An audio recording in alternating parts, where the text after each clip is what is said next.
Paso. What? That's amazing. I didn't know that. That's awesome. Get out of here. Yeah, he's incredible. Another Todd Howard interview. I am pretty excited. Kind of Funny Games did an interview with Todd Howard about 3 or 4 days ago, something like that. I know I'm a little late to the party, but I wanted to react to it live in front of you guys.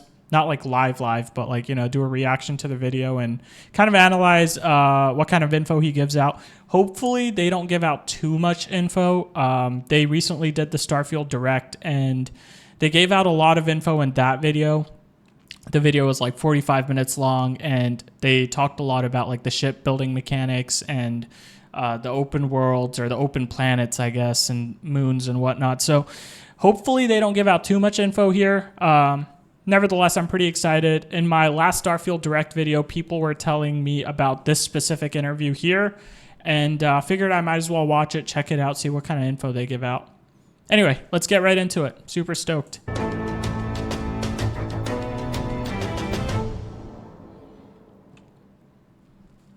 What's up, everybody, and welcome back to another episode of the Kind of Funny Cool special Xcast, effects. your home for all things Xbox. You guys can just here pretend at I Kinda Funny. have smoke Of course, I'm one of your hosts, in the back Snowbike of my- Mike, and today I am joined by behind my two chair. gaming dads back at it again, and one incredible special guest, of course, from Bethesda Game Studios. It's Todd Howard in the building. Todd, What I'll up, start with Todd? you 'cause you're our guest. How are you today? Well, I'm fantastic. Thanks for having me. I met you guys each before, and just to let you know, I am actually... He's got a lot of goodies in the background here. He's got the Skyrim figurine, the Fallout 4 figurine. It looks like he's got a Starfield Collector's Edition case there for the watch, I think. I don't know. Don't quote me on that. I don't know what it really looks like. I think that's the Starfield controller, and I think that's the Starfield headset. But yeah, those last three I'm just guessing on. I'm not really sure. such a huge fan of what you guys do. I watch it all the time. And, I'm a huge love fan the of what you do, conversations Todd. have, and couldn't be more excited, actually, to be here with you all today. Thanks, Todd. And, it was really special to get to meet you over the summer, and I'm sure everybody here has their own very special story, but it is awesome to make a memory here on the Kind of Funny Xcast with you. So thank you for your time and hanging out with us. Of course, guys, my gaming dads, I want to kick it off with you two and Todd, because we just celebrated Father's Day, and I want to give a big shout out Happy to my late gaming Father's dads out Day there, because of course to all any those of you gaming guys dads that are around the fathers. globe, you're incredible. We want to celebrate you this week, and I want to start off with you two, and then Todd.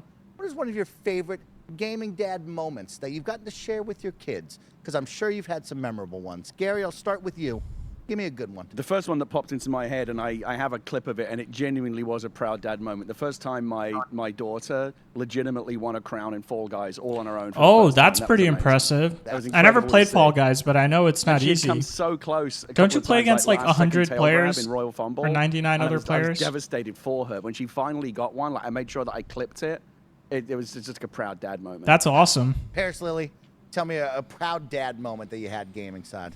Mine is so easy. It's my son when he was 9 years old. He might have been 10, but 9 or 10 years old. 2015, King's Fall raid, Destiny. Destiny raids are not we easy. We ran through the whole thing. He did it all. So a on 9-year-old his doing own. that's It is impressive too. Fantastic moment. Be Yeah, able to do both that, are be able to very share that with acceptable them. proud Actually, dad I'll give you moments. another one from Destiny. My son and I also doing trials, getting to the lighthouse together. That's something I'll never forget. This Great is like the game new moment. version of like when you take the training wheels off the kid's Yeah. bike and they can do it by themselves. It's the new video game age of that. That's a special one. Very true. Of course, Todd, you're a dad out there. Do you have some Skyrim? proud gaming dad Skyrim moment? moments? I mean, you got to have a special one where you like point at the TV and go, I made that with my team, right? Like, is there moments like that? It took me a long time to get my kids to play my games, actually. Oh yeah, Some of my Skyrim's rated M for fondest mature, memory, so. Gaming with my kids has really been Minecraft, for a long time. For a Fair decade, enough. We always come back to it, and it's just like a world that we can all build. It's interesting he says that because Minecraft is probably my most played game. It's a game I keep coming back to as well. And I think it's not even like it's my favorite game, but there's just so many updates that release that I play it at least once every 2 or 3 years. And when I do play it, I put like 100 hours into it. So built up over like the last, 15 years or whatever, however long the game's been out, I have a ton of hours in Minecraft. Unfortunately, there's no tracker, I don't think, for Minecraft. But yeah, Minecraft is definitely a game I keep coming back to. And playing together, and it's really, really amazing. That's pretty rad. I love that shared world of Minecraft where you can always go back, leave it for a couple of months, come back whenever you want to, and just keep. My kid was obsessed with Minecraft for a while because every kid goes through that phase, right? Yeah. Every kid's into And Minecraft adult. at one point or another. Hopefully I never every really was. gamer I never adult connected goes with through her that over phase. Minecraft proper, but we've talked a lot on the show before about what a great way to bring families together. Something like Minecraft Minecraft's a gateway game. See what I did there?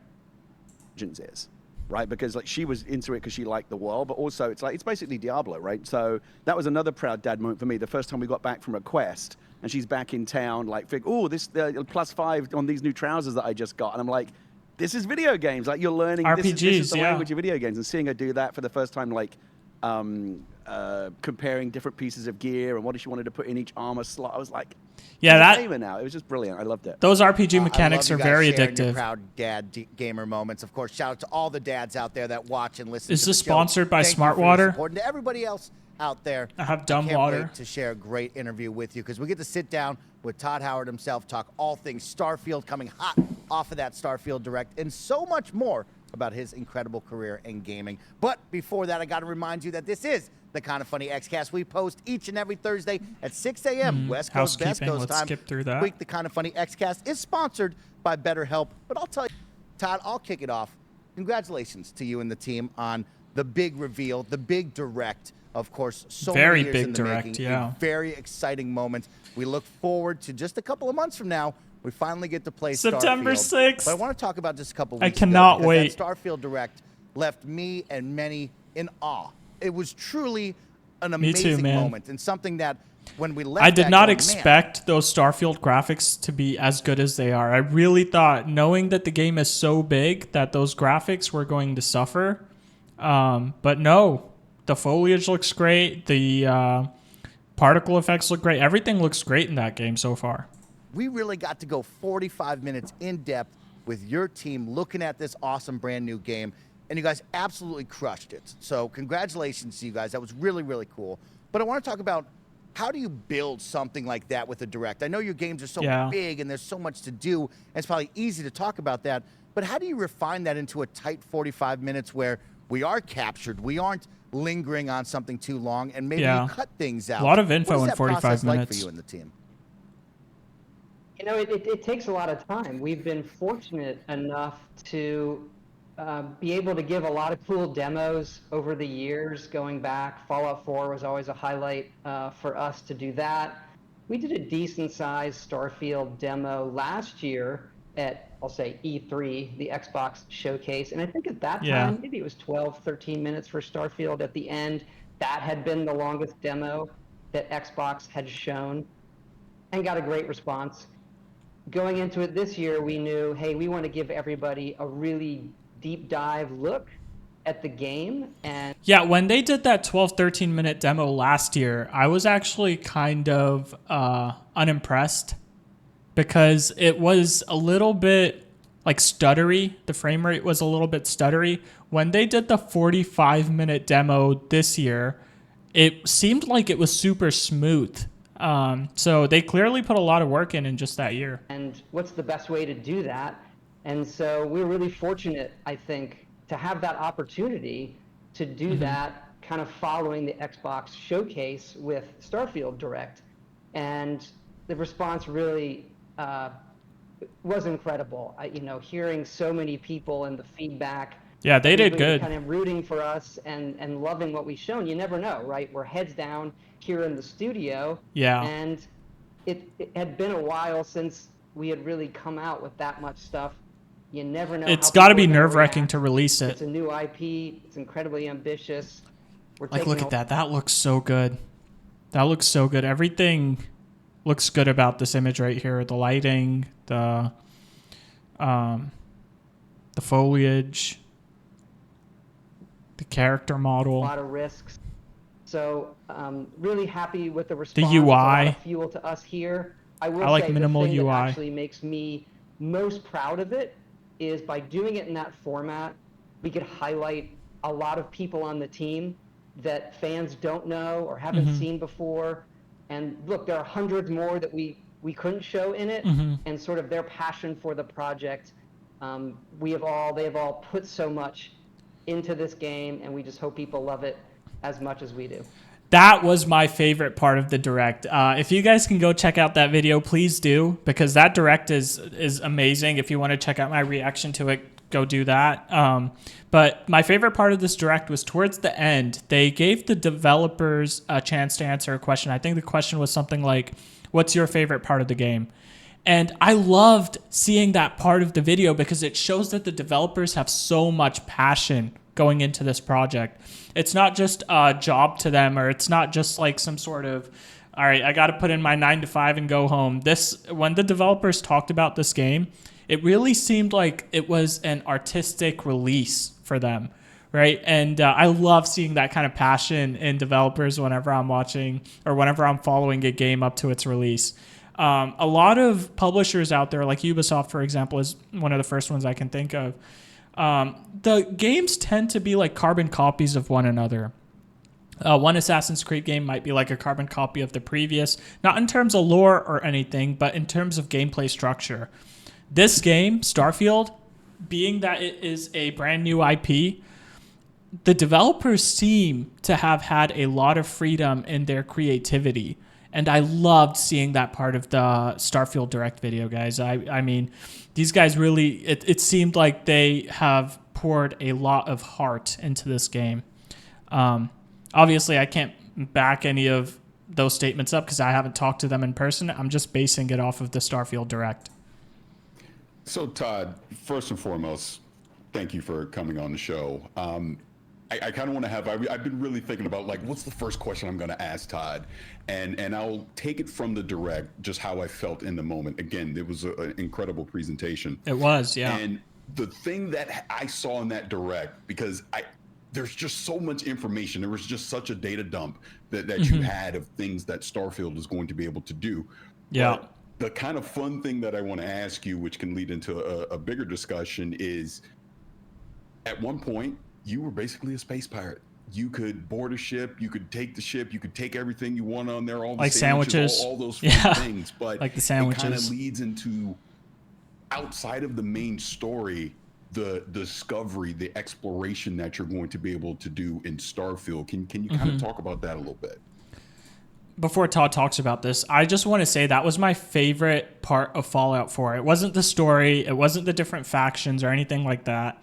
My favorite part of Fallout 4 was when you kind of veer off the main road and you come across a cabin, and there's notes in the cabin which you can read.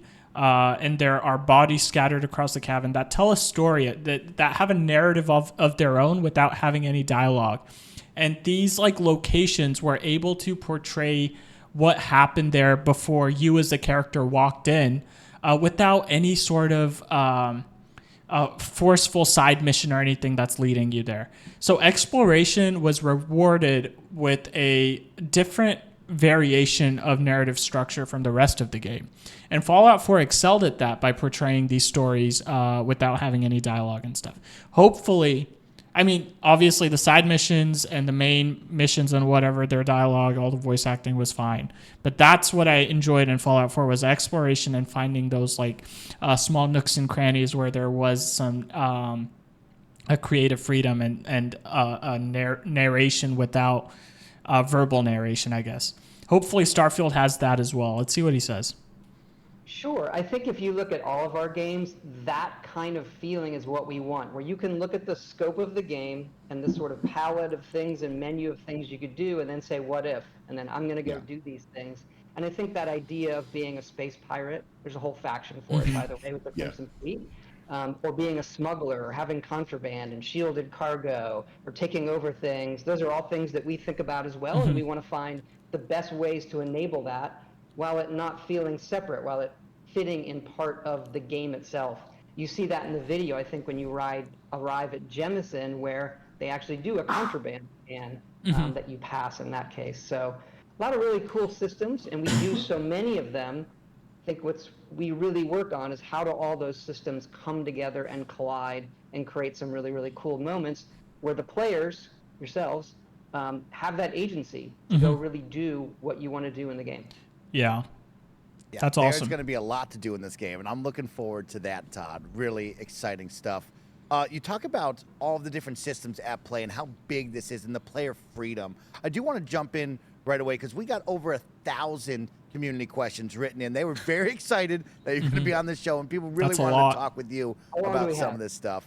Of course, Not enough a big time. one that Xbox has been pushing on the XCast side of things is accessibility. And of course, you and your team have been doing this for many of years. You've worked on these settings. Xbox, it's a big drive for them right now, is the accessibility program and making sure everyone can play around the globe.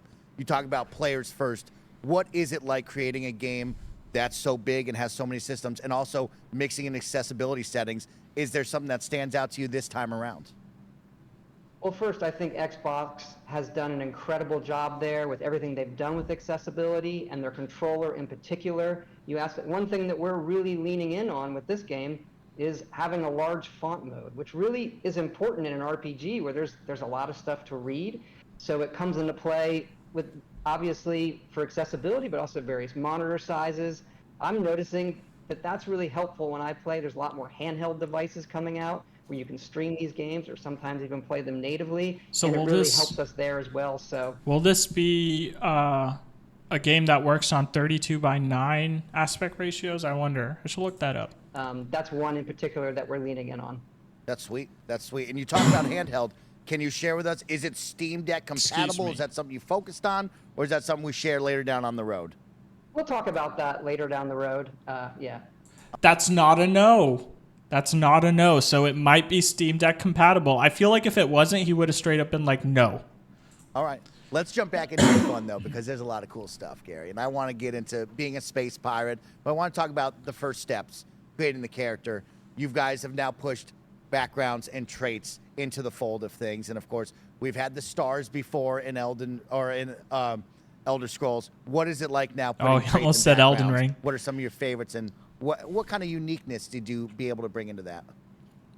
Yeah, I think for us, we've done a number of games, obviously, over the decades that have various character systems. And I think we've learned a lot in terms of how does it feel when you start a game? What are those first choices like before you understand what the actual rules of the game are? That's always a trick to get right. And then how much depth does it have if you've playing for 20 hours or 50 hours or 100 hours or 500 hours? Yeah, you don't want it to be repetitive. We've hit a real sweet spot with Starfield with giving you that flavor right out of the gate, where you are going to pick some starting skills with your background, but that also has flavor. People want to role play. They don't want. Oh. Yeah, I remember seeing this in the direct, but I didn't actually pause it and read these. Yeah, I like that you have some background here. I want to just see it as a list of numbers. You know, I'm a chef. Okay, what can a chef do? How does that factor into dialogue or other choices in the game? And then, so that's the backgrounds. And the traits, it's a little bit of a original fallback, throwback to that, to Fallout, excuse me. And then say, these are optional. They come with positives, they come with negatives. And you saw some of that in the direct with the adoring fan and some other ones. The parents is a really, really great one that we all love. So it lets you, if you're going to start over even, play the game in a different way. Can I follow That's up on great. that really quick? Just staying along those Replayability lines of the is skill tree, important. There's also the ranking system in there as well. Can you kind of elaborate on that a little bit too?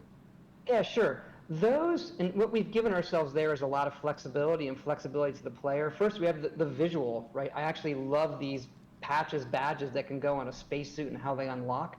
And then they're tiered. So as opposed to being a strict kind of tree you have to go down, you can say, I want to focus in technology, and then the different tiers of skills will open up, and it gives you flexibility within that. There's 5 of them. You saw that in the direct. And we are finding here, what you always want is when people are talking about the game, that they're saying, did you know you can do this? Or they're comparing characters, and those character builds and those stories feel very, very unique for each person in that conversation.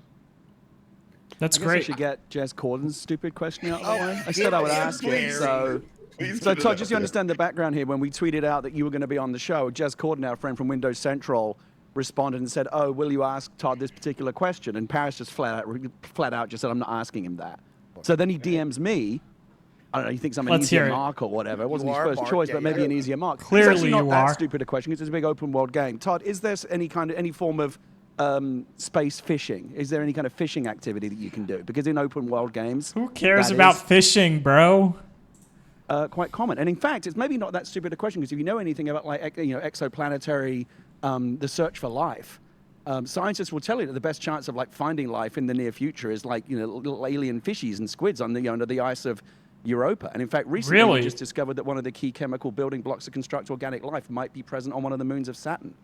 Wow. So I put it to you, Todd. This Fishing guy knows or his no stuff. fishing? Well, it depends on your definition of fishing. So, is it Interesting. collecting fish, killing fish, or is it specific to having Is there a some kind of replicable- rod that I can put into a lake and pull out an alien fish and then sell it or cook it or something? That is one thing we do not have. Okay. Expansion, though. There There's you going to go. be You expansion. never See, know. Jez Corden? Yeah. I told you. DLC. I told DLC, you, fishing Jez, DLC, this is on Starfield fishing DLC 1 month after release. Calling it. you that the Yeah. interview's gone bad now and it's down to him. I like that. Let me try I'm and salvage excited to this. say no to things.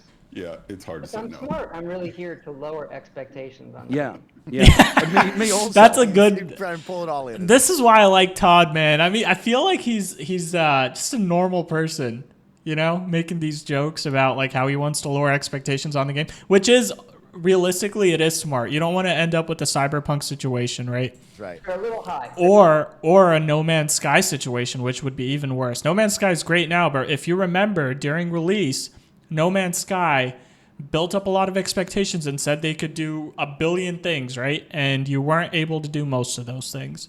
So They're a little.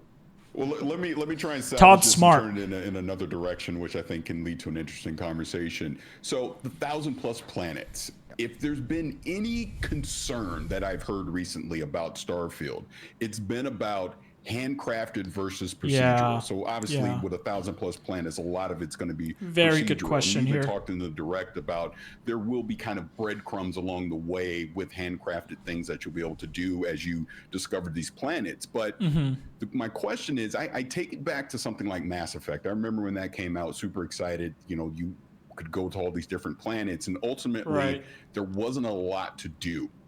great The vast question majority here. of them. So with Starfield, when we think about these 1,000+ planets, of course we want to go out and explore the galaxy. We want to see all of these things. But when I get to these procedural planets, is there really going to be things there to do that are worth my time? Other than Yeah, this is a great question. I would rather have a dense small world than a really big world that has nothing to do in it. So let's see how he answers this. maybe there's a resource here or there. Is it all just handcrafted, or will there be procedural things that we could discover on these planets as well? I think that's, the million-dollar question as it comes to a game Yeah. like this. It's a great question, one that It we is. honestly struggled with early in the project. We wanted to do the planets because we like to give you that choice. Where do you want to go? You feel like you would want that choice in a game like this. Right. And so first it was technically, could we pull it off? And, we did technically be able to, draw these planets, make them feel believable on the screen. Now, obviously, it's procedural. Okay, so there's no way we're going to go and handcraft an entire planet. What we Of do course. is handcraft individual locations, and some of those are placed specifically, obviously the main cities and other quest locations. And Yeah, then we have a suite that of makes them sense. that are generated or placed when you land, depending on that planet. Now, I'll also say for us, we view it as giving you, when you look at a system, here's the menu of things you could do. And like science, and we're pushing it, about 10% of those planets have life on them. Again, we're pushing it to the edge of what do people think, what planets are in that Goldilocks zone versus planets that have resources. Right. This I is think very good to know. So I actually initially thought that every single planet would have some sort of life in it. But this technically makes more sense, right? Not every single planet you come across is going to have alien life forms. So I am curious about the variety of life. You don't want to see the same animals on, a million different planets or 1,000 different planets. But it's good that they're kind of restricting how many planets you'll actually see life forms on. The other thing he talked about is he talked a little bit about how there's going to be like assets that they use that will be auto-generated in planets or whatever. Are those assets going to be the same from planet to planet? Like, will I see the exact same city on one planet that I would in another? Or will the color palettes change? What kind of randomization mechanics go in on the back end of the code base there? It is a moment when you land on some of these barren planets. And again, we will generate certain things for you to find on them. But if you look at a planet, you see the resources, it has things you want. I love the Buzz Aldrin quote, the magnificent desolation. I think there's a certain beauty to landing on those and feeling I'm one of the only people or the only person to ever visit this planet. So it's a difficult design thing. If you add too many things, if it's generating too many abandoned bases or towers or things to find, it starts feeling too gamey in some of those locations. Sure, yeah. So I think we've dialed that in pretty well, depending on the planet that you're on. And so we hope everybody enjoys it for what it is, but it is an exploration different than we've had, where you're landing. Yeah, but like I said, these abandoned towers shouldn't look the same from planet to planet, right? Or will those abandoned towers have like a different kind of architecture from planet to planet? That's what I wonder about. You're exploring around that landing spot, and then you're probably going somewhere else. Sure. This episode is brought to you by BetterHelp. It's so easy to get caught up in what everyone else needs from you and never take a that, and I don't mean to dominate the com/kindafunny. So if I can follow up on that, and I don't mean to dominate the conversation, but I think it's relevant here when we're talking about good questions. Please dominate the conversation. Like 1,000 times at this point. So yeah, one thing that I did notice was some planet biome diversity. You seem to highlight one planet where we did see different biomes on that particular planet. Now, I'm not expecting that on every planet, but this is something that you're conscious of, that you're doing in the game. And it leads me to two questions. I'm just thinking the size of some of these planets. Is there really going to be this giant map that we're going to be able to explore across different biomes? I love this guy. He's asking all of the right questions. Way to go, man. And find obviously interesting things and resources and creatures. But the other part of this is, and this comes to more to just the diversity of the planets. When I think about gravity, temperature, radiation, things like this, are we going to have to prepare ourselves to actually be able to land on some of these planets and explore them? Or is it just going to be, if I can get to the planet, I can land and do whatever I need to do? This is a phenomenal question. So when I'm playing through The Witcher 3 for like the third or fourth time now, and one of my favorite parts of the game is I'm playing on the hardest difficulty. Whenever you have to track down and kill a beast, a lot of times you have to apply the right potions to your the right potions to your weapons, or the right potions to your character, Geralt, and the right oils to your weapons. And there's some preparation that goes into it before you actually fight the beast that you're trying to fight or get the Witcher contract completed for. And the level of preparation, I think, is perfect, because you do have to prepare, but you don't have to spend hours preparing. And that really helps you stay immersed in the game, because you can't just walk up to any beast and just kill it, especially on the hardest difficulty. And there is a level of planning and strategizing, and a level of, what's the word I'm looking for? You have to be methodical with it. And I really appreciate that in The Witcher 3. Hopefully, there is a similar level of preparation required in Starfield, but not so much to the point where, okay, I want to go to this planet, it's going to take me 6 hours to prepare, right? So let's see what he says. There's a lot there, but I'll say, we have a lot of biomes. We do look at temperature, we look at the radiation, we look at all of those things on a planet so that your suit and your protection, you can get certain ailments if you're not ready, and certain weather things can come through.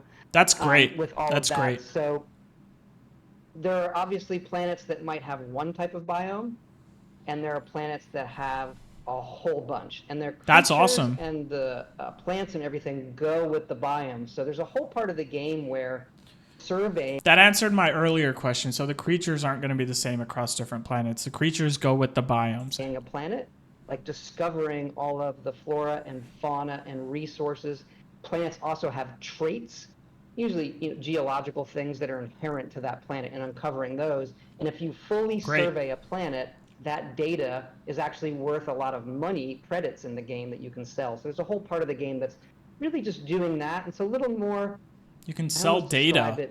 Zen-like. No, you can get That's on a planet awesome. where the creatures there, some of them can be aggressive, where it can get dangerous if you're exploring the planet. And you can watch the creatures. We've actually had a problem at times with the predator creatures going and killing all of the more peaceful creatures you're coming across. Wow. Why are they all dead? And then you realize there's Cool. something dangerous in the area. So I would say this, that creates a living and breathing open world, and I love that. The hostile creatures should be attacking the peaceful creatures. That makes sense, right? So it's good that they have that in the game. We do everything that you mentioned, and we really try to mix it up and spend a lot of time balancing that. So it is fun minute to minute, but you also know what you're getting into. That's great. So it seems like there is a little bit of preparation required, but not too much. Your suit needs to protect you from the elements, so you have to have the right suit is what I'm assuming, but that's good. Todd, all good things. I want to talk about the plants and the creatures. I guess I'll start with the creatures really quick. Of course, some iconic Bethesda creatures, the Deathclaw, the dragons in Elder Scrolls. Is there going to be a special creature in this, or will there be so many that there's Another not good just question. one that we all point to and say, oh, wow, that was the bad one? I mean, there's a few bad, there's one really bad one, there's a few, but you have to play it. Okay, I like that. Yeah, don't give One us of too the much. most asked questions was, Todd, we land on these planets and people are blown away by the size and the scope of things. Is there a land vehicle or an option to maybe mount some of these wildlife creatures to use as a land transportation mode? Very good question. There is not. We do design it. I think when we've seen this with our other Really? games where we want to design it so it feels good on foot, but we do have the boost pack. You saw some of that in the video. And you have skills for the boost pack. So the boost pack almost acts like this vehicle. It's super. That's a very good point because, I would almost rather have my character, the character itself, himself or herself, have the mobility options rather than having to keep track of a vehicle.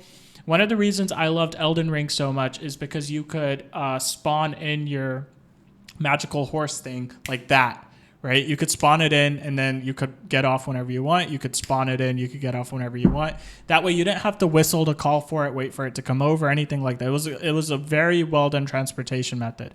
I actually prefer what he's saying, where you can just use your boost pack and upgrade that to move around with your character rather than having to keep track of a vehicle of some sort or anything like that. So I actually appreciate the fact that there aren't land-based vehicles or animals that you can ride. I would rather just move with my character because it saves time where you have to call the character or call the vehicle close to you, then you have to get on the vehicle, and then you have to move. That waste of time. Just let me use my jetpack. It's great. Perfect. For fun where you can fly through, and then the low gravity planets are just really, really something special in the game. Yeah. Cool. Awesome. Cool. All good if things. I can pivot this into companions.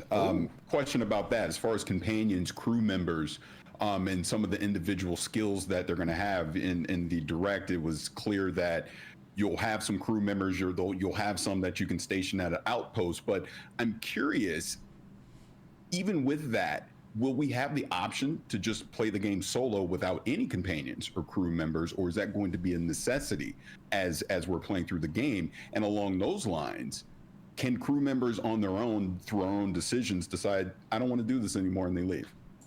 I love that question because a lot of people, when they replay games like this, RPGs like this, they kind of sometimes want to do a Lone Ranger kind of playthrough.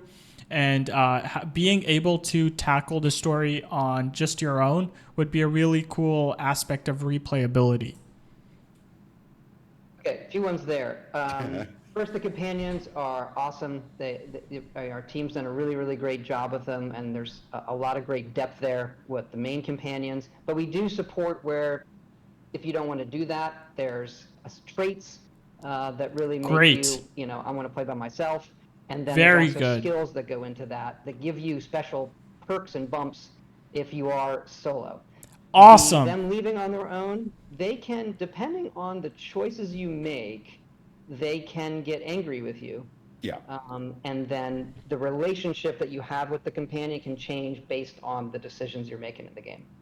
Phenomenal. If I get mad Love at my it. companions, Todd, can I space them and take them and make them walk the plank on my spaceship? You can leave them behind. You can tell them where to go. You can assign them. You can assign them to outposts. You can assign them to ships that you're not using, and things like that. I have a fun one coming in from the community. Courtney writes in and says, "Are the Constellation companions the only ones that are able to be romanced?" A lot of people very excited about romancing NPCs. What is the breadth of that? Is there a In one of my older videos, someone recently told me there's only 4 romance options or something. That's pretty disappointing. Let's see if that's true. range? The 4 main Constellation ones are the ones that support full quest lines for them. No. Great. See, that's pretty disappointing. I was disappointed in even Cyberpunk with the amount of romance options in that game. I would have liked to see a little bit more options, but also I wonder if the romance options themselves are. So if you're a male character, will the romance options depend as well? Will you only have 2 or 3 romance options if you're a male character? If you're a female character, it's 3 other romance options. If it's done like Cyberpunk or not is what I'm wondering here. So I had another great one. Someone wrote in and said, "Could my crew on my ship be all robots? Is there a possibility of having enough robot companions / crew members to be an all robot starship?" Technically, yes. Okay. It's so weird the Awesome. questions that people come up with. Yeah. Todd Well, creates some special Technically, games. Him I and don't his want to team. oversell. I mean, there's Bosco, and then there's a few other things, but Okay.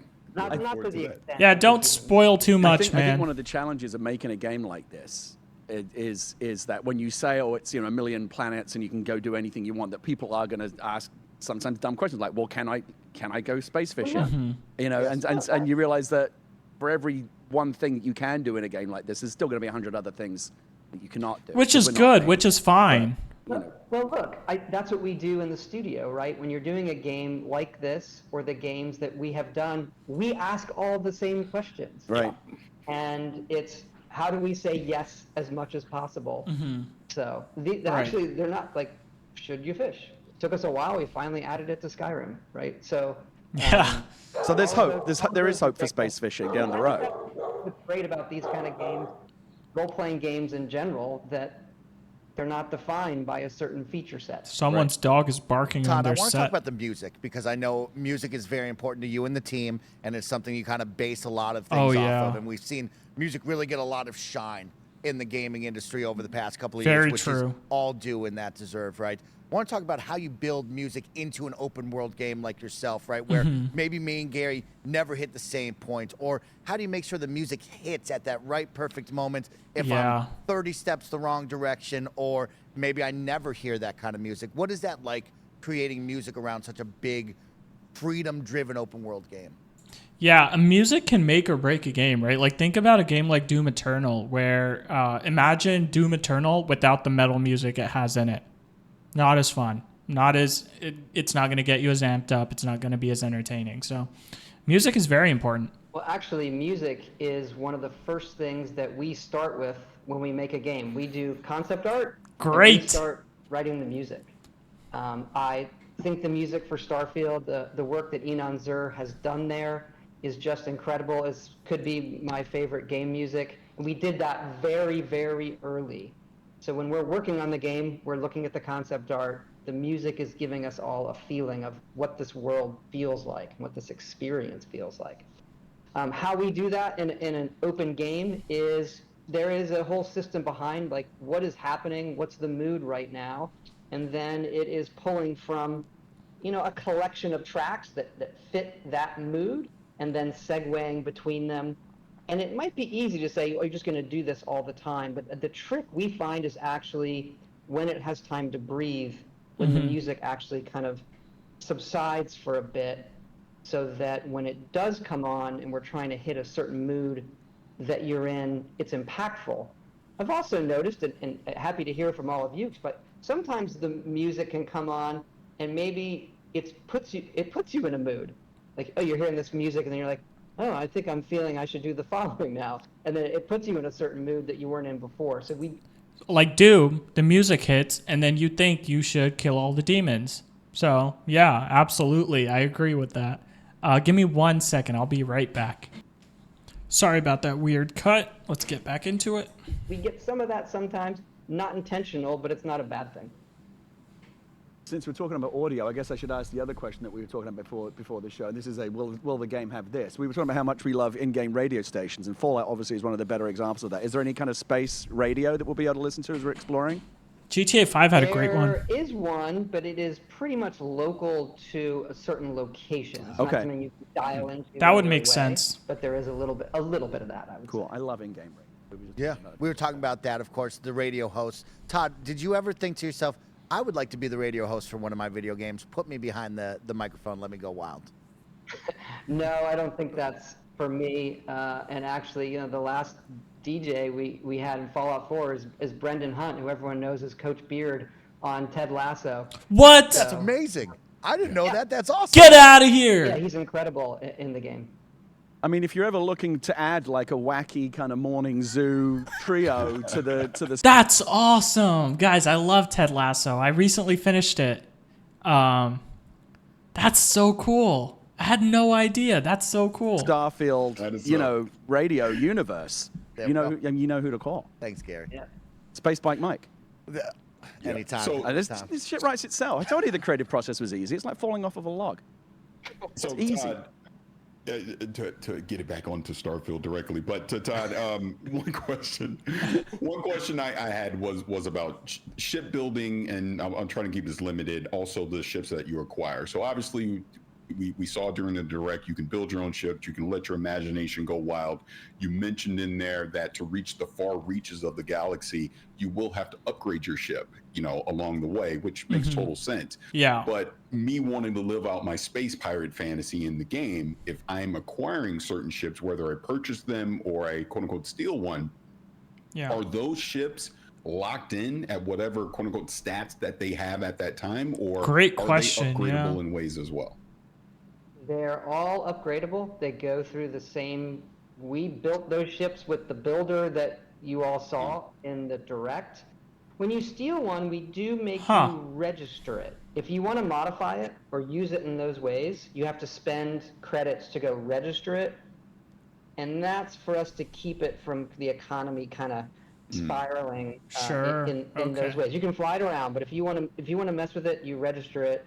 And then you go through that whole loop of upgrading it. I will say that that's a very deep system and one that we expect for late game. It's not like you start the game and then you're going to get right into shipbuilding. It costs a lot of see. credits. It is, in a good way, a very complicated system, and one that it was more of a... That makes sense, right? Because if this game is as deep as they've been showing it to be, you would want the shipbuilding to be super deep, but also super late game, because you won't have a ton of credits when you first spawn in and you're going through the campaign. So it makes sense that once you are more towards the late game, when you have a ton of credits to spare, if you've been hogging them all, which I will probably do, that's when you get to kind of spend those credits and dive deep into the system. So I don't mind that at all. I don't mind not really being able to touch the shipbuilding much until the late game. longer term thing in the game. You can easily upgrade your ship, like just go in and say, I want to improve these weapons, I want to improve the grav drive or the shields. That's very, very easy to do. But where you go in that mode and you break it apart and you're building, that is a whole mode onto itself that is more of a long-term play kind Yeah, of that's thing. good. That's fine. That actually leads me into, this is more of a fun question, but we saw this in the direct as well. And if you don't want to answer it, I completely understand. But if I'm going to New Atlantis and they scan my ship and I do have contraband, what happens? You'll have to wait and see. All right. Good. looking forward Yeah, to that. don't. I feel like that I modular don't want to shipbuilding know stuff that. is really cool. I can see people getting totally lost in that. And I'm right in thinking, and maybe this was addressed in the direct, I don't know, but like once you build your ship, you're designing kind of the internal layout of the ship that you'll walk around in as well. Is that correct? Yeah, it comes with it. So you have these modules, and they come with the inner parts as well. and then when you click them together, and obviously you saw it, there are different modules for different things, so that gives the ships a really, really unique feel. And I'll say, when That's we so designed cool. the game originally, when you go into sci-fi, we sort of start with what kind of spacesuit do we want? What does that look like? What do the weapons look like? And it took us a long time on ships, because there's so many ships in games, and how do we do them where they look cool, but they feel believable, where you can draw the line from where we are today to these kind of ships, while also allowing the player to build them. So that actually, along with the planets, was a big challenge for us, and we all love where it's ended up.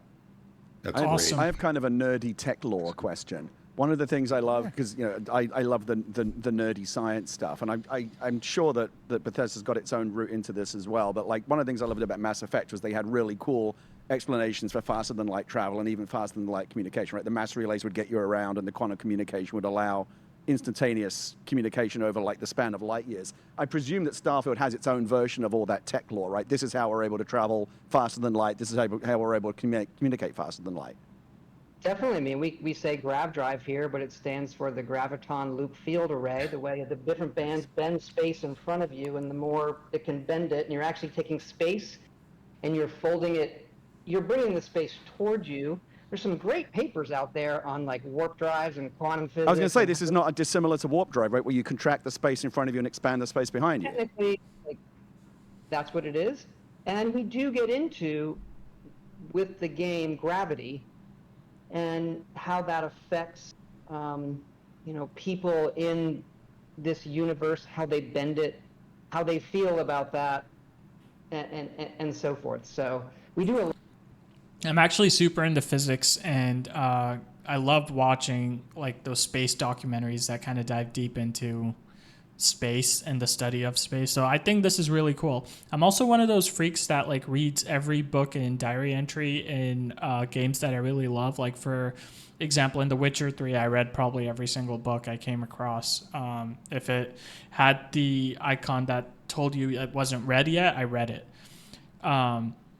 So I think it's cool that they will be including this kind of information in the game, because nerdy freaks like me will probably read all that stuff. A lot of interesting things there, but to your point, Gary, we did spend a lot of time originally. What is the fiction of this new universe that we're building, and how do we get from today to the tech level of this game and have that? It's still a video game, right? So I don't want to like overpromise or anything, but make that for the reality of this game feel believable. Right. That's so cool. Todd, I want love to it. stay on Please. tech with you really quick, because I know you're a big tech guy, and of course we see the Xbox Series X As and am of I. course PCs continuing to push the level of tech for game developers like yourself and the team. What are some of the benefits you've seen with the Creation Engine 2, maybe Dolby Atmos? Are there things that really stand out to you going, man, I love that we can utilize this, or I can't wait for the future to continue to push this?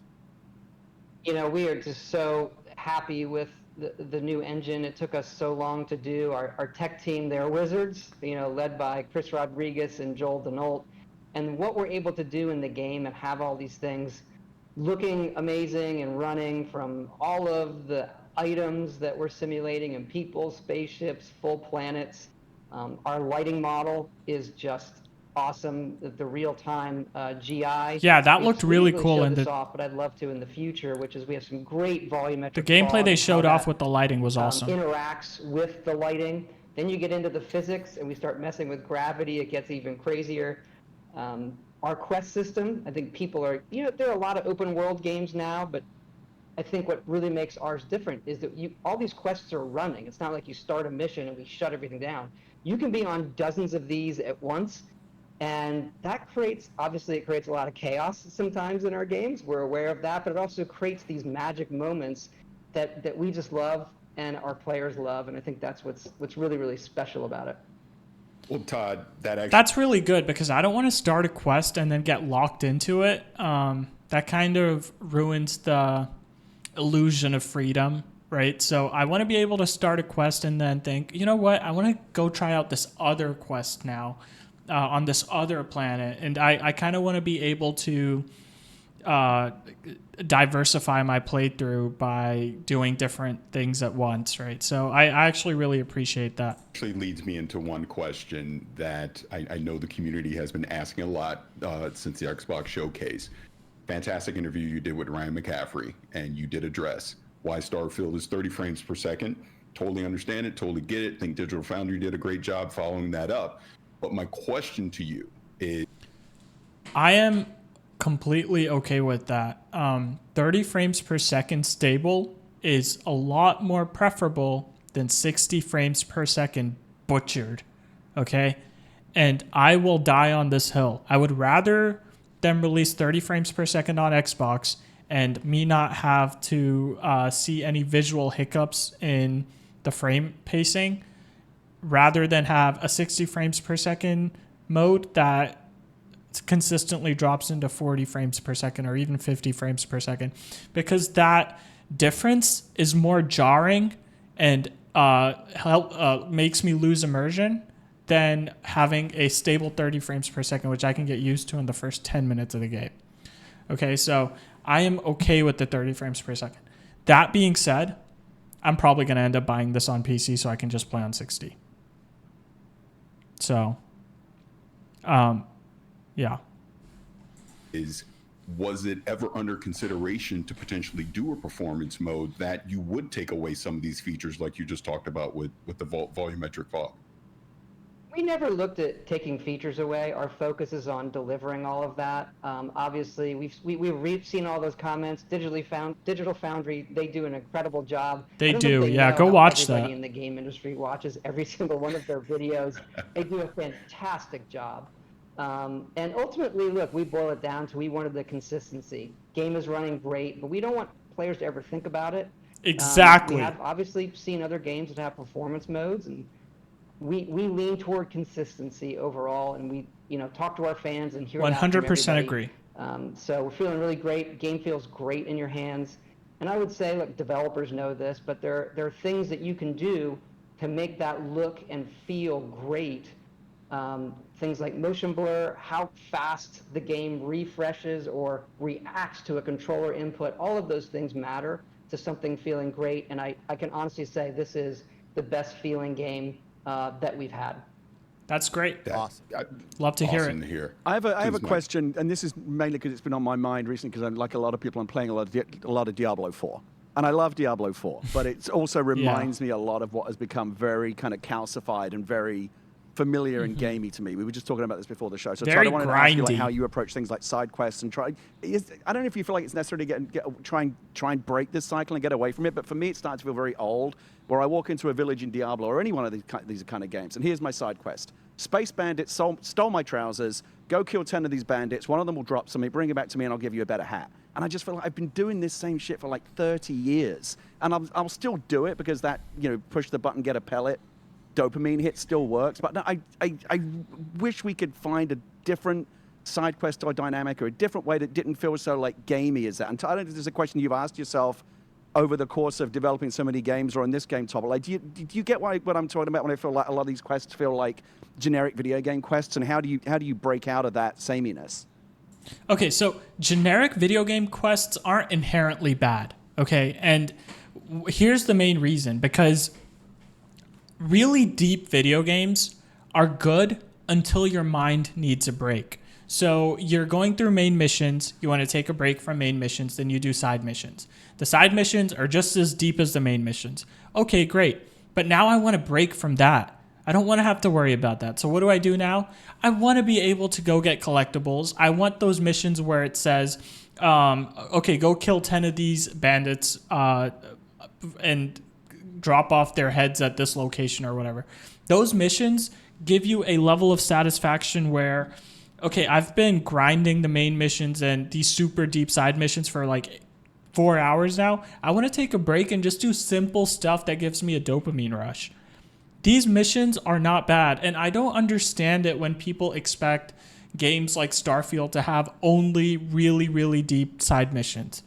You shouldn't want that if you're a gamer. You should want a little bit of diversity in terms of the types of side missions there are. It's okay to have some side missions that are really deep, but give me some side missions that are just like relaxing, right? Just a little bit of diversion from all the other crap that I've been doing, all the other really intricate, convoluted, deep, story-driven crap that I've been doing.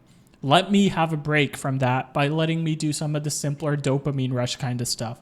Let me go collect 10 book bags from 10 different people and return it back to this vendor. It's simple, but it's a break that every player, I think, deserves to have. And they're all, the point of side missions is that they're optional. If you don't want to do that really simple dopamine rush stuff, don't do it. But I think it's good to have in any big game because every big game needs that type of break. So let's see what he says. Yeah, and to show how much I listen, I believe you mentioned that on an earlier podcast. Yes, look, he's not. Yes, I told you Todd wasn't full of shit. He actually.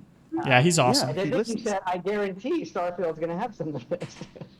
Yeah, I mean, because it's hard to completely reinvent the wheel, but like I don't know, I just feel like it always reminds me that I'm in a video game when someone tells me a story like that. Like somebody stole. Yeah, because you're playing a video game. Cat, go find it, and I'll give you some space. What's wrong with that? Go find the freaking cat, dude. It's a video game. I don't understand why he has an issue with this. Gold, or a better pair of gloves or something. I don't know. It feels like we've just accepted that that's what side quests are now, and I wish there was a way to approach them differently. Is there anything in the side questing off of the main quest line in Starfield where I'm going to go, oh, that's a different way to do a side quest? That's cool. Well, look, it comes down to making all of that content, and our folks have done an incredible job there, and there really is a lot of it, so we have a lot of specific quests, but it's not what you're talking about, the sort of random one-off ones. I don't think it's mutually exclusive. We obviously have a bunch of that. Right. You can land on a planet and go to an outpost, and we're going to generate a mission nearby, and you're going to see some of that, but I think that's okay if you know you're in for it, and those activities, if the gameplay is good, can be fun, but they shouldn't take the place of those more in-depth ones, and we've done a lot of those. Right. Yeah, that's the point of side missions. They're on the side, so you can relax and do stuff that gives you a break from the super deep main mission stuff. It makes all the sense in the world. And it's frankly stupid to expect every single side mission to be just as deep as the main mission, or just to be completely original and mechanically different from the other. I know that's not what he said, but like I feel like that kind of expectation is not doing the developers any justice, because these guys put a lot of work into these games, right? And they understand, I think, the player mindset a little bit better than honestly anyone who's actually playing the games. There's a lot of like subconscious stuff that's going on that I feel like these developers study, and one of those things is having a break from the main stuff, right? So it's okay that there's like these smaller side missions that are not super original. That's fine. Todd, you talk about content. I'm going to start ramping us down. So guys over there, start thinking of your final questions for Todd. I want to be respectful of his time and get us out of here in a timely manner. But talk about content, Todd, and of course, you and the team, and thinking about what you guys can create. But also, there's the side of the mods. And, your team at Bethesda have done a really great job with mods and allowing the community to create and build within your worlds. Have you seen something that stands out to you in previous games through the community where you go, man, that team did a really great job. That is awesome on the mod side of things. And of course, moving forward, are you excited to put mods into this game with so many planets to explore and the opportunity to create? This is a great question. Skyrim is as good as it is because of the mods. Fallout 4 is as good as it is because of the mods, because of what the community has made of the game. So I hope Starfield is going to eventually, if not now, eventually get to the point where mods are very supported.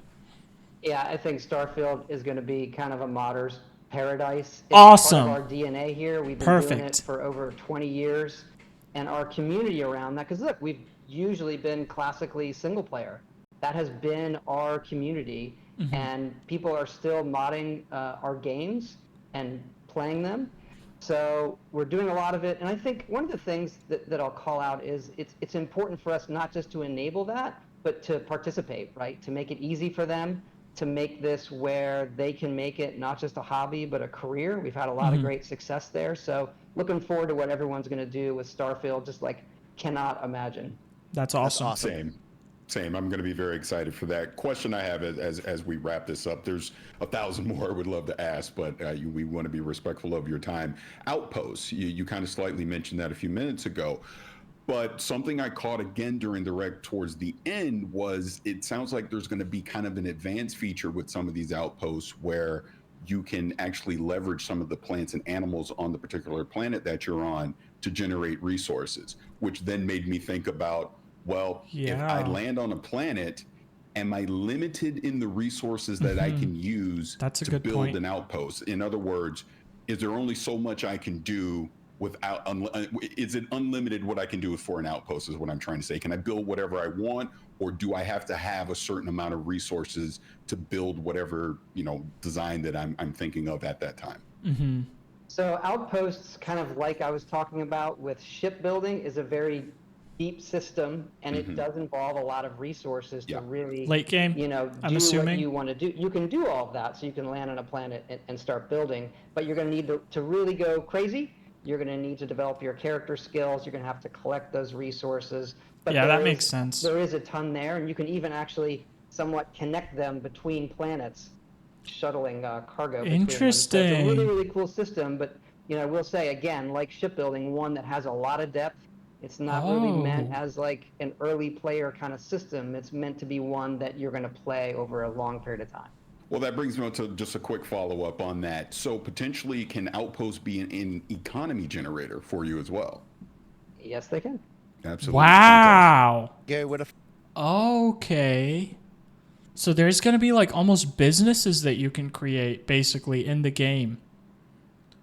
So I feel like as soon as the game releases, within the first week, people are going to come up with ways to make the most money possible and stuff like that. So pretty cool. That's very exciting. Final questions for Todd? I always like to ask at least one question from the point of view of like a creator, because I create stuff and I'm always really neurotic about putting it out into the world. Are people going to like it? I just wanted to ask Todd, like, as we close in on the final months now, this game, going out into the world and it being a big moment of truth after all these years of development, like where are you emotionally typically at this point, and where are you right now with this one? Like, is there a certain amount of confidence, like we know we've got the goods and it's all going to be great, or is there always that little bit of imposter syndrome, neurosis, like, you never know until it goes out into the world? Like, where are you on that spectrum? But you've been through it, Gary. You have something. We've worked just so hard on it. I'll say again, the team here, many of us have done this for decades together, and I feel like that's a bit of an unfair question, because I think the answer he's expecting here is that there's a ton of confidence that Todd has going into the release of Starfield. But when you've put this much work into a game and it's been in development for so long and there's a huge team behind it, so many people are behind it, a lot of developers putting work into, a lot of artists, a lot of voice actors, a ton of people, right? When you have that many people that are working on one project and you've spent that long on one project, there's going to be nervousness regardless of how good you think the product itself is. So I don't think anyone that is mentally sound would go into release with a 100% confidence knowing that it's going to do well, right? There's always going to be a nervous bone in your body if you're leading a project this big. So frankly, I think that's a bit of an unfair question. I think he should be nervous. It makes sense to be nervous. It makes sense to have 1 billion developers behind you that are also nervous, because so much time's been put into this. You can't expect everyone to be confident going into it, right? Some cases, and we have put just everything that we think we've learned and maximum effort into this one. And look, we love it, and our fingers are crossed that everybody feels the way that we do about it. Sure. And we're just really kind of humbled by everybody's excitement for it, and it's fuel for us, over these last few months to make it, as good as it can be for everybody. Do you feel any additional pressure given, obviously this is not even within your control, it's just kind of the way that the history of Xbox has worked out, that you know, the vibes have been off with Xbox for a little bit. Like, where are the games? Where are the big games? And Starfield has kind of emerged as just wait for Starfield. This is going to be like, it kind of feels like, you know, like when they redid Star Wars, right? They paid $4 billion. I remember J.J. Abrams said this movie didn't cost $150 million. It cost $4 billion because that's what we paid for Star Wars. And this is the kind of thing where, like, if something that big, the stock price of the parent company moves on how these mega, you know, tentpole things are received. Do you feel like you're carrying like the weight of like Xbox on your shoulders right now? When This is a heavy question. I'm interested to see how he answers it. I will say, Starfield has to crush it. I mean, he's kind of right in terms of Xbox exclusives. Sony's been definitely ahead. And please don't kill me in the comments for saying that, but Xbox does need to kill it with Starfield, with this upcoming release of Starfield. It can't be completely broken. It needs to be playable. Bugs are okay. I know some people, even in my last Starfield Direct video, some people commented that bugs are almost endearing at this point with Bethesda games. So some bugs are okay, but this game can't release in a broken state like Cyberpunk did. So Starfield does kind of have to kill it, I feel like. And that's kind of the narrative that seems to be emergent, like Starfield was going to be the standard bearer for Xbox this year. I think I was feeling better before you asked that question. Yeah. Jesus. Kind of heavy. Look, we're focusing on what we can do, like I said, on this game. And I will say Xbox has been their support has been incredible on this.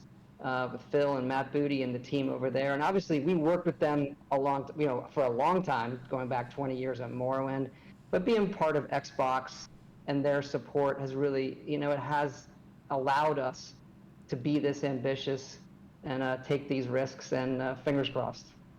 That's great. Paris, one more for you. I see you. Sneaking it in. Two quick yes or no. Paris for asks, you. good one. Are there black holes in this game? Oh, and good question. My dear friend Emily, she would kill me if I did not ask this. Can Vasco wear a hat like Mr. Handy did in Fallout 4? I'm going to pass on the first question. Can Vasco wear a hat? Not currently, but I'm sure that will be an early mod. Yeah, I'm sure it will. Yeah, a lot of those cosmetic things are going to be mods eventually, I'm sure.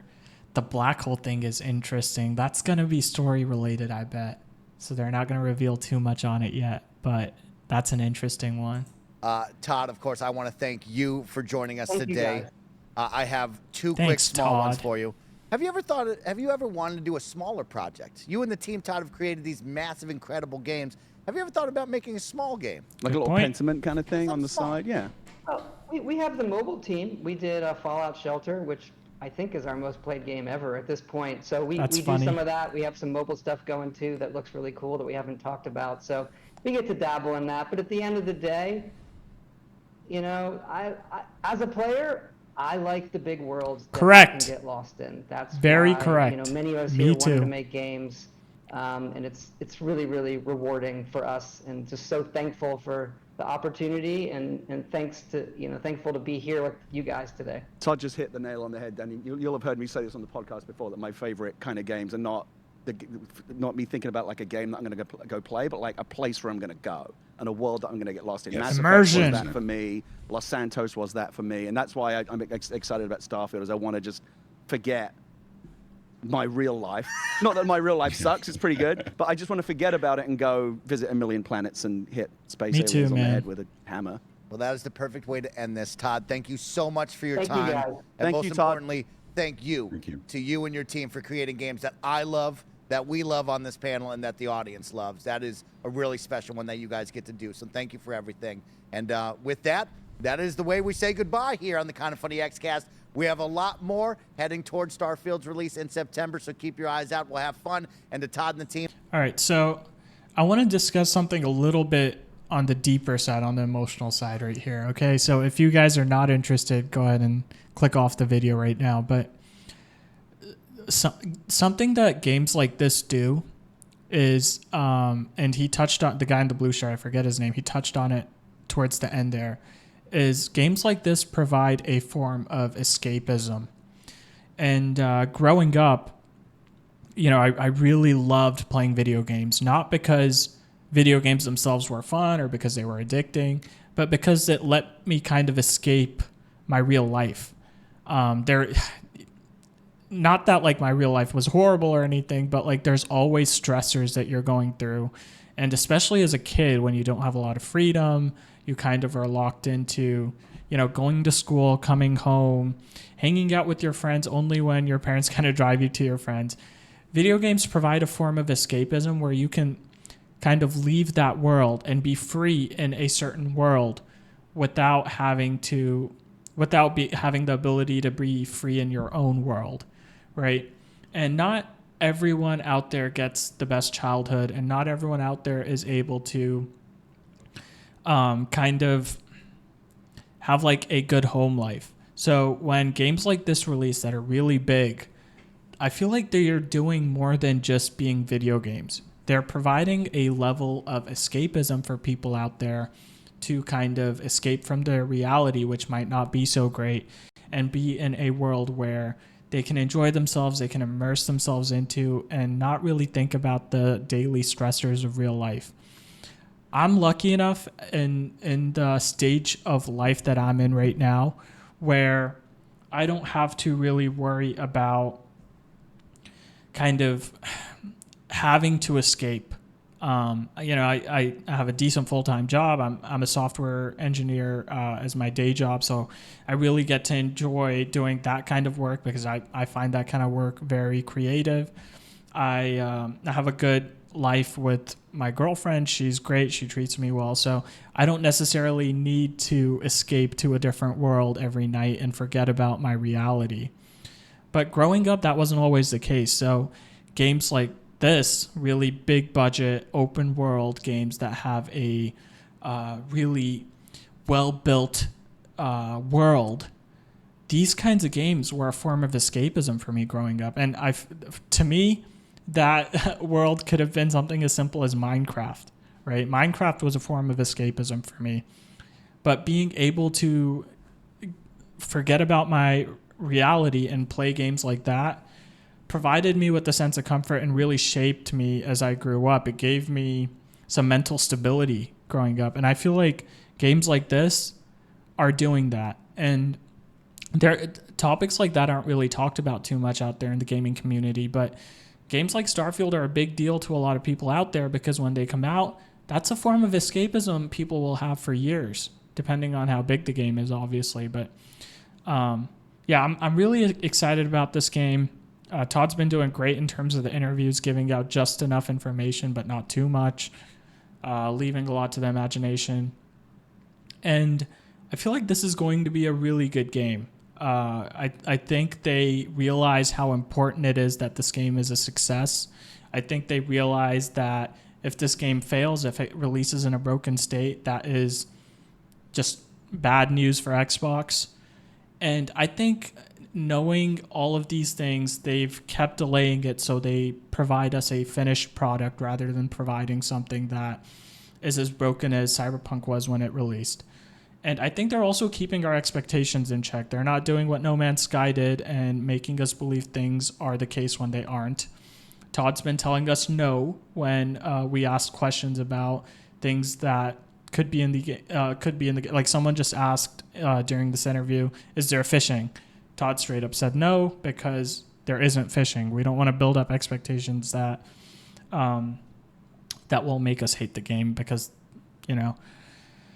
So I think all in all, they've been doing a pretty good job in terms of marketing this game, and I think it's going to end up being a really good game. I'm super excited for it. September 6th can't come soon enough, and I'm just really excited to see what this game brings.